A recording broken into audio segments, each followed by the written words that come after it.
বিলাসবহুল গাড়িতে করে হেরোইন পাচার করতে গিয়ে পুলিশের জালে আটক আসামের 3 মাদক পাচারকারী। ধৃত 3 পান্ডার মধ্যে রয়েছে শিহাব উদ্দিন, সুমন উদ্দিন এবং রিয়াজুল উদ্দিন। তাদের বাড়ি অসমের করিমগঞ্জ জেলার পাথারকান্দি ও বারুই গ্রামে। উত্তর ত্রিপুরা জেলার ধর্মনগর থানাধীন কামেশ্বর এলাকায় অভিযান চালিয়ে পুলিশ 3 পান্ডাকে আটক করে।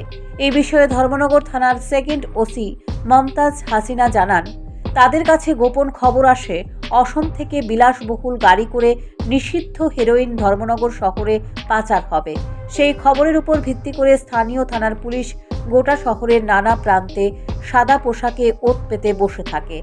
কামেশ্বর এলাকায় AS06 V2143 নম্বরের একটি বিলাসবহুল প্রাইভেট গাড়ি প্রবেশ করলে কর্তব্যরত পুলিশ গাড়িতে তল্লাশি শুরু করেন। তল্লাশি চালিয়ে গাড়ির ভেতরে লুকানো অবস্থায় রাখা সাবানের বাক্সের মতো এক প্যাকেটে মোট 12 গ্রাম হেরোইন উদ্ধার করে। কাল রাত্রে আমরা কাছে একটা গোপন সূত্রে খবর পাই আমরা আর কি, যে আসামের এদিক থেকে একটা গাড়ি আইতেছে। গাড়ির নাম্বার হলো AS06 V2143। তো এই ভিত্তিতে আমরা কামেশ্বর এরিয়ার দিকে যাই। তখন কামেশ্বর এরিয়ার এখানে গিয়ে গাড়িটাকে ডিটেইন করা হয়। ডিটেইন করার পরে গাড়ির ভিতরে আমরা 3 জন লোক আটক করি এবং গাড়ি সার্চ করার পরে একটা সাবান কেসে 12 গ্রামের মতো হিরোইন পাওয়া গেছে। কাকে কাকে আটক করা হয়েছে? আটক করা হয়েছে সাহিব উদ্দিন 19 বছর, সুমন উদ্দিন 22 বছর, রিয়াজুল উদ্দিন 25 বছর। 3 জনের বাড়ি কোথায়? 3 জনের বাড়ি আসাম, এক বাড়ি গ্রাম পাতারকান্দি এরিয়া।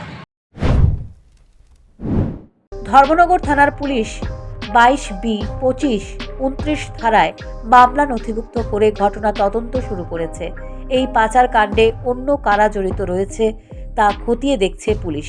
শুক্রবার অভিযুক্তদের ধর্মনগর জেলা ও দায়রা আদালতে সোপর্দ করা হয়েছে বলে জানিয়েছে police. Bureau report, news prime Tripura.